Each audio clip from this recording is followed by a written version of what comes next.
All right, do you ever feel like an April Fool making the same mistakes again and again and again? Well, breaking the cycle may be easier than you think. Local financial professional Michael Terrio from the Terrio Group here to talk about the most common financial flubs and how we can get back on track.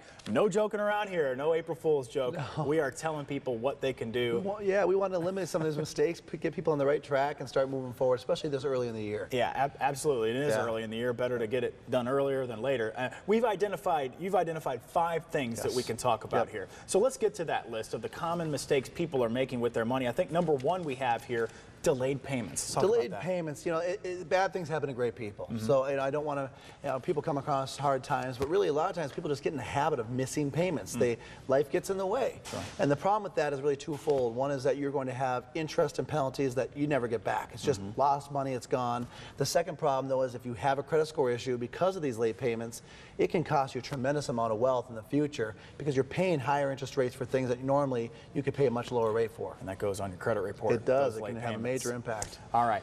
Overlooking interest.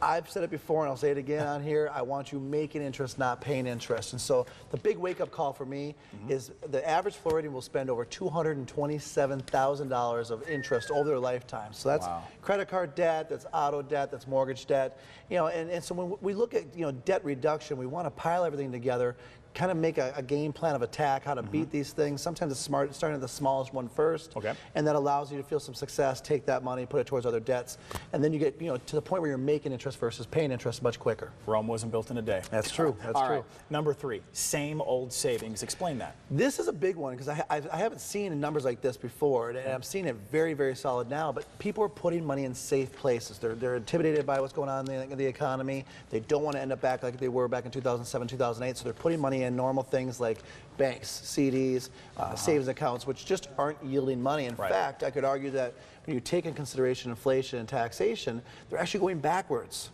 And so what we want to start utilizing is strategies to get rid of that lazy money, put it to work for you so you can have a much more successful plan in the future. I got to get to the last 2 quickly because of time constraints, and we have ignoring upkeep and forgetting retirement. Your house is your most important asset out there. Fix it now. Don't delay those things because they become very expensive in the future.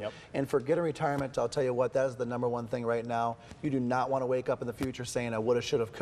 So if you could start putting 10 to 15% of your money away now, that would be a great place to start. All right, no April Fool's joke. Michael Terrio, getting you back on track financially. I want to thank you so much. We'll have to get you back in here soon. I look forward to it. Give us a little more tips. Holly, back over to you now.